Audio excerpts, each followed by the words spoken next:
Parfait. Donc, bonjour tout le monde. Bienvenue à ce deuxième webinaire de notre cycle RSE pour tous. Donc, la semaine dernière, on a commencé ce cycle avec un webinaire sur comment structurer la démarche. Aujourd'hui, donc, on continue dans ce sens et on va consacrer le webinaire d'aujourd'hui à la partie communication. Mais avant de commencer, permettez-moi tout d'abord donc de vous rappeler quelques aspects techniques.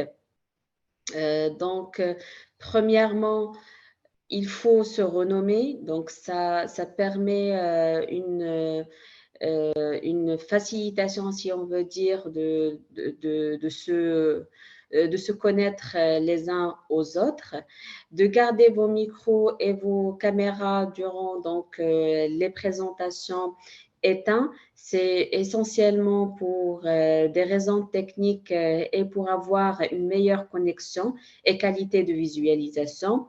Et n'hésitez pas donc de poser vos questions à nos intervenants donc dans la partie chat ou bien la partie discutée. Et dans ce sens, par la suite, les micros seront ouverts dans la partie débat donc pour plus de réactivité. Alors aujourd'hui, notre webinaire, comme je viens de dire, est consacré à la communication.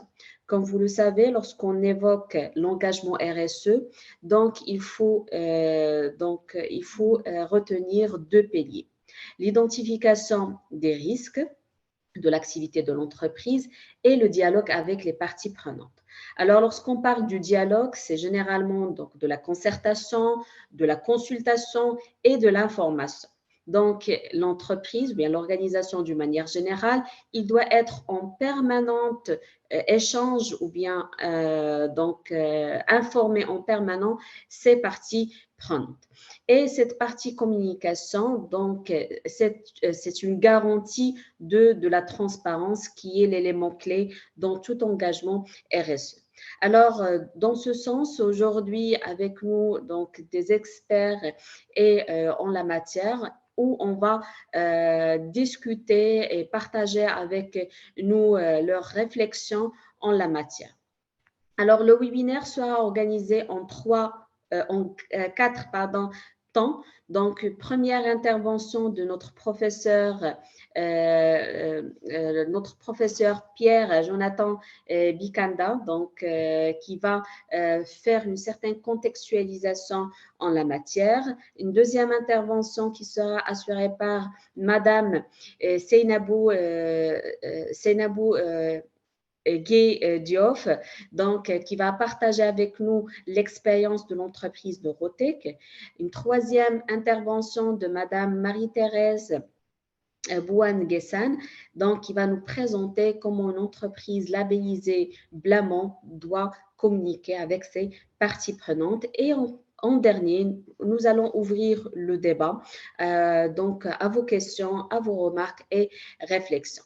Alors, sans tarder, donc, je vous laisse avec notre professeur Pierre Jonathan Bikanda, qui a consacré pratiquement toute sa vie professionnelle et en la matière de la communication du marketing. Donc, il est consultant, donc docteur en marketing et en sciences sociales, et auparavant enseignant universitaire, et aujourd'hui, il continue donc d'exercer son métier de consulting et de formation des adultes, donc la formation continue, donc pour une communication structurée et dans les organisations.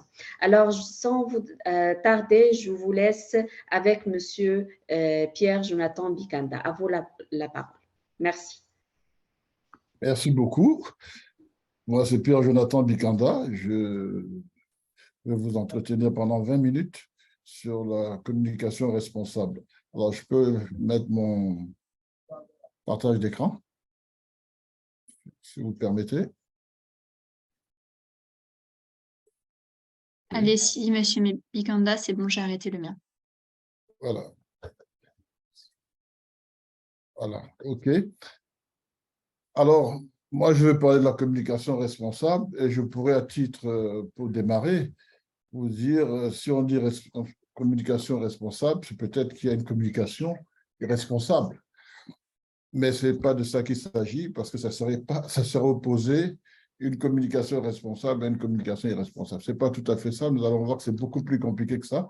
Et en guise d'introduction, je vais vous dire que la communication responsable, c'est ce qu'on appelle aussi éco-communication ou communication durable.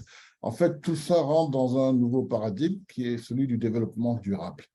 C'est-à-dire que quand on dit développement durable, c'est un développement qui consiste à répondre aux besoins des générations présentes sans compromettre celles des générations futures.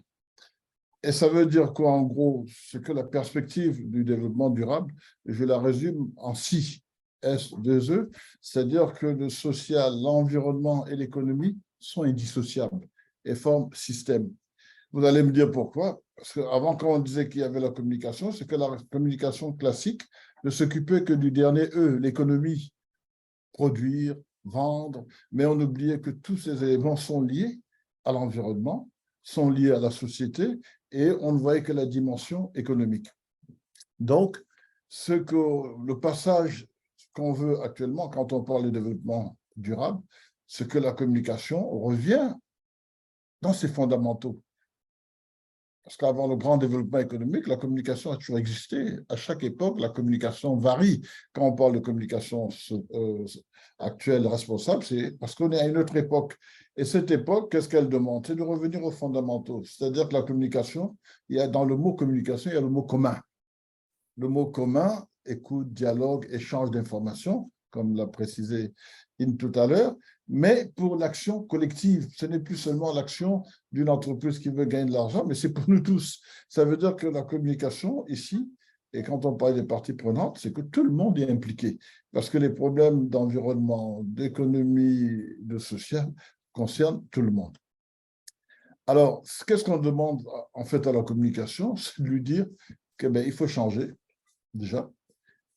L'époque qui arrive, la communication d'avant n'est plus tout à fait adaptée et que, comme la communication a des outils intéressants pour faire changer les gens, mais on vous dit maintenant, mettez-vous au service de ce changement et accompagnez le changement. Voilà en gros ce qu'il faut retenir. Alors, ça m'amène, pour développer tout ça, 3 points. Le premier point, c'est de comprendre tous les enjeux planétaires, parce qu'en fait, tout ce qui arrive maintenant, ce n'est pas nouveau.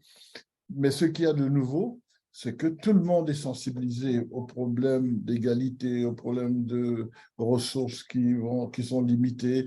On est dans un monde de contestation généralisée. On a vu après le Covid, des gens se sont même reposé la question, pourquoi on travaille? C'est-à-dire qu'on est dans un monde maintenant où les gens veulent donner sens à tout ce qu'ils font et on ne peut pas ignorer cette évolution. Deuxième point que j'aborderai, c'est ce passage en fait qui arrive. Ce n'est plus l'économie linéaire, on verra l'économie telle qu'elle était faite avant. On passe à l'économie circulaire, c'est-à-dire une économie où tous ces éléments dont je vous ai parlé sont imbriqués. Et une entreprise qui veut faire de la communication sociale, cela suppose d'abord, la communication toute seule ne pourra pas résoudre, ça suppose d'abord que l'entreprise elle-même ait un engagement militant, c'est-à-dire un engagement pour cette imbrication du social, l'environnement et l'économie. Et ça, c'est ce qu'il y a de nous. Et puis, une communication responsable dans la démarche RSE, c'est une communication où il y a un concept qu'il faut bien retenir, ce qu'on appelle l'acceptabilité sociale. L'acceptabilité sociale, c'est-à-dire qu'il faut que les parties prenantes acceptent, mais pas accepter comme on faisait avant, comme dans le réflexe pavlovien. Je lance mon produit, je manipule la population, on achète. On va dire que les gens sont responsables, ils achètent, mais vous savez bien que ce n'est pas tout à fait comme ça que ça marchait. L'acceptabilité sociale, c'est que j'accepte et j'ai confiance. J'ai confiance, c'est-à-dire qu'on ne m'a pas traité en quelqu'un qu'on a manipulé, mais on a fait confiance à ma raison, à mon intelligence. C'est pour ça, donc, acceptabilité sociale et confiance, c'est ça qui résume pour moi un peu la communication responsable. Alors, je vais essayer d'aller assez rapidement sur le premier point, c'est les nouveaux enjeux Parce qu'on est dans un monde maintenant où cette acceptabilité sociale, personne ne se tait maintenant. Tout le monde intervient sur tout. Alors, si on essaie de prendre en gros où pose le problème, pourquoi on arrive à cette communication sociale, c'est qu'il faut revenir d'abord sur le rôle de l'économie. Qu'est-ce qu'on fait en économie? Il faut extraire les ressources, les matières premières, l'énergie et tout. Ensuite, à partir de ces ressources, on va produire des biens et services. Ensuite, on va les distribuer. Ensuite, les personnes vont consommer. Et à la fin, on va jeter. Vous voyez, donc ces éléments sont importants. Il faut bien comprendre ces éléments. Donc, dans l'économie classique, c'était quoi? Toujours plus de matières premières, parce qu'on produit toujours plus, on distribue toujours plus, on consomme toujours plus et on a toujours plus de déchets. Et vous voyez que ce type d'économie n'est plus en phase avec les réalités du monde, parce qu'on voit les dangers. D'abord parce qu'au niveau de l'extraction, il y a des limites. Et quand on dit économie circulaire, c'est parce que tout, vous allez voir, tout est lié. Or, dans l'économie linéaire, vous voyez, on extrait plus, on produit plus, on distribue plus, on consomme plus et on jette plus, sans voir les impacts qui se posent au niveau de l'environnement. Alors, le constat, c'est quoi? Le premier constat qu'il faut voir par rapport à ces éléments, c'est que ces ressources naturelles qu'on était en train d'extraire du sous-sol, elles sont limitées et elles s'épuisent. Et donc, si elles s'épuisent, comment on va produire si on veut toujours produire plus avec des ressources en amont de l'extraction qui s'épuisent? Deuxième chose, l'impact du développement, cet impact fait courir à la planète des risques environnementaux, la pollution. On découvre même des maladies qui sortent de nulle part, la Covid qui nous a tous surpris pendant 2 ans, des risques sanitaires, des risques sociaux, le climat. Et vous voyez que depuis, on n'a jamais autant parlé des COP ceci, COP cela, parce que les problèmes deviennent des enjeux énormes. L'économie extrait, d'accord, mais la société, il y a des impacts énormes. Et un autre élément qu'il faut ajouter, c'est l'explosion du digital, qui lui aussi amène d'autres pollutions, ce qu'on appelle la pollution du digital, l'excès d'information, les fake news, les risques même pour les enfants qui entrent dans leurs appareils, la débauche. Il y a tellement de choses qui polluent l'environnement qu'on ne peut pas rester insensible. Et c'est cela qui amène donc des nouveaux comportements individuels et collectifs.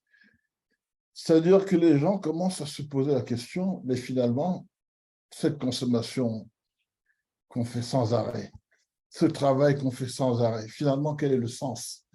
C'est-à-dire que le problème de sens ne s'est jamais autant posé maintenant parce que le consommateur classique ne se posait pas de questions. Il savait qu'il faut consommer, il faut consommer toujours plus on a du bien, mieux ça vaut. Il se rend compte que finalement, mais tout ça, c'est quoi? Et il réagit, il donne son opinion. C'est pour ça qu'on dit qu'il est devenu un consommateur. Un consommateur, c'est-à-dire qu'il ne consomme plus passivement, mais il va exiger de savoir d'où viennent ces produits, qui les a fabriqués. Est-ce que ça a un impact sur l'environnement? Et quand je dis consommateur, j'ajoute même que derrière consommateur, il y a en filigrane le citoyen qui a envie de voir sa planète en équilibre et qui pense à sa descendance dans une planète équilibrée. Donc, vous voyez que les choses ont beaucoup changé. Et donc, une entreprise qui arrive maintenant, qui a ses marques, qui a ses projets, et les gens vont donner leur opinion. Et je vous donne juste une petite anecdote. Récemment, les opérateurs économiques au Cameroun ont subi une violence de réaction des consommateurs qui avaient lancé un mot d'ordre dans les réseaux sociaux que tel jour, tout le monde se met en mode avion. Parce qu'ils estimaient que la qualité des services des opérateurs n'était pas bonne et c'était trop cher. Ça a commencé comme un jeu, mais tout le monde dans la ville de Yaoundé où je suis s'était mis en mode avion. Et on a senti tout de suite, l'État est intervenu, les entreprises, les téléphonies, tout le monde a voulu rassurer tout le monde et il y a eu un dialogue, une communication responsable. Vous voyez donc que la communication responsable, ce n'est pas quelle communication est responsable, mais c'est que la communication responsable, c'est que c'est l'affaire de tous. Tout le monde intervient et on recherche le consensus. On a vu donc ces communautés d'opinion qui naissent partout, qui sont même encore en train de naître au moment où je vous parle sur les abonnements des chaînes câblées, où on commence à lire, il faut que les prix baissent et tout. Et vous voyez les communautés qui se forment pour réagir. vous avez des communautés qui se forment pour empêcher un projet. Il y a une région où quelqu'un voulait du terrain pour faire du cacao et la population s'est opposée parce qu'elle disait que leur village va être dénaturé, parce qu'ils disaient que ça va changer les habitudes de vie et qu'ils n'avaient pas besoin de ce projet, même si les raisons économiques étaient là, mais ils n'en avaient pas besoin parce que entre ce que l'économie a apporté et tous les déséquilibres sur le plan social, environnemental, ils ont dit non. Et le gouvernement a reculé. Donc, nous sommes un peu dans ce type de monde. Et vous voyez donc qu'aucune entreprise actuellement ne peut fonctionner sans cette acceptabilité sociale ou sans cette confiance des parties prenantes. Parce que la protection de la planète, c'est une affaire de nous tous. Ce n'est pas une affaire de quelques individus, ce n'est pas une affaire de quelques entreprises comme avant. Fut-elle des multinationales ou des grandes entreprises, c'est devenu une affaire de tous. Pourquoi? Parce qu'on passe maintenant d'une économie linéaire qui est contestée à une économie circulaire que nous allons voir. Alors, qu'est-ce qu'une économie linéaire en gros? Quelles sont ses limites? C'était les notions de croissance illimitée. Vous voyez, quand un pays a 2% de taux de croissance, on disait oh, ça ne va pas très fort. Il y a d'autres pays qui ont 10%. Alors, effectivement, tout le monde était dans les bagarres de croissance et on ne voyait pas que c'est toujours plus, mais toujours plus, c'est toujours plus d'extraction, c'est toujours plus de distribution, c'est toujours plus de camions qui vont distribuer, plus de pollution. On ne voyait pas. Produire toujours plus, sans tenir compte des risques que nous avons vus plus haut. Et les inégalités, parce qu'il y a un autre élément sociétal qui est important, les inégalités qu'engendre ce système au niveau des peuples, au niveau du genre, au niveau des pays, au niveau des conditions de travail et même les causes animales. Alors la communication qui était à cette époque, qui n'était pas irresponsable, sa responsabilité c'était de convaincre le consommateur d'acheter toujours plus. Et elle a fait très bien.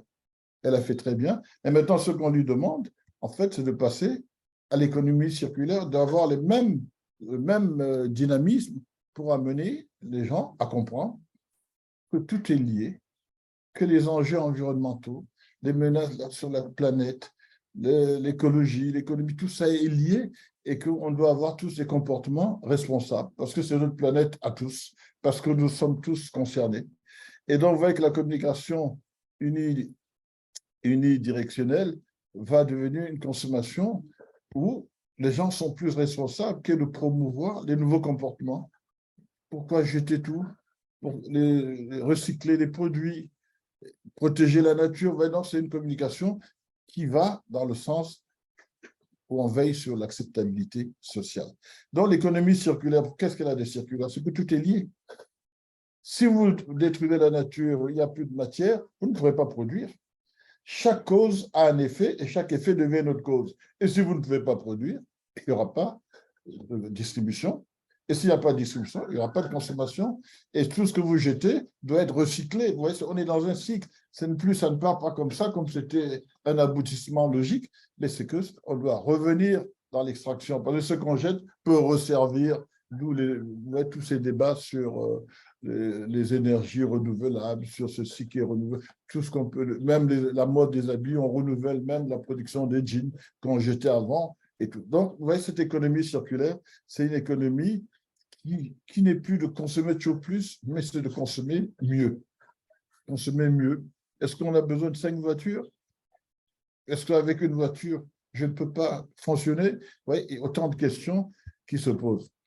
Alors, dernier point, donc pour dire cette communication sociale, puisqu'on lui demande une autre mission, mais à condition qu'il y ait l'acceptabilité sociale et la confiance des parties prenantes. Ça suppose donc une communication des organisations avec des messages authentiques.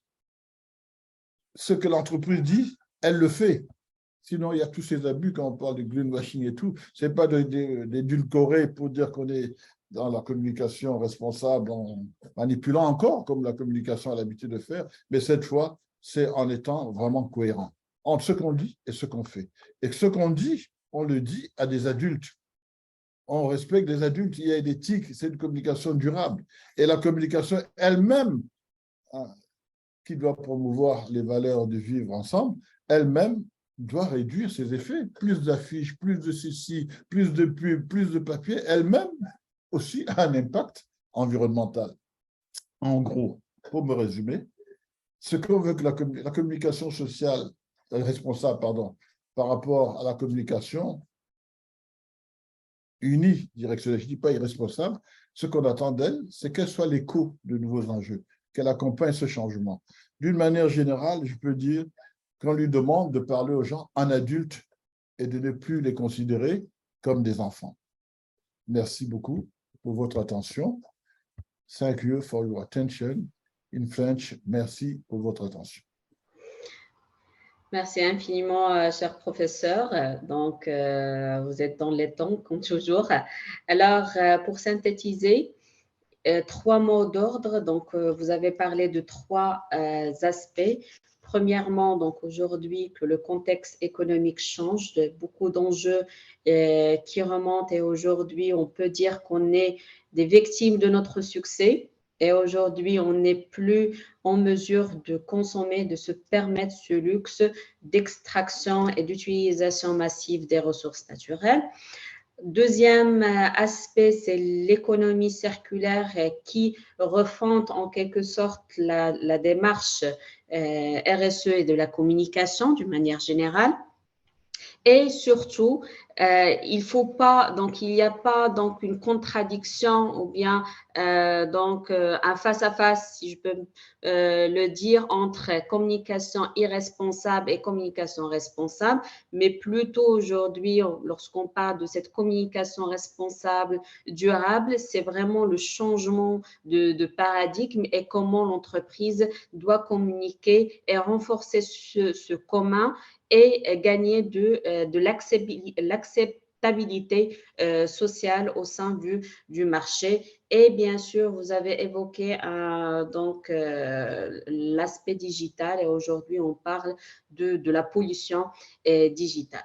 Alors, je vous remercie infiniment. Donc, j'invite aussi nos participants. Donc, si vous avez des questions de réflexion, n'hésitez pas à les partager dans la partie discussion. Alors,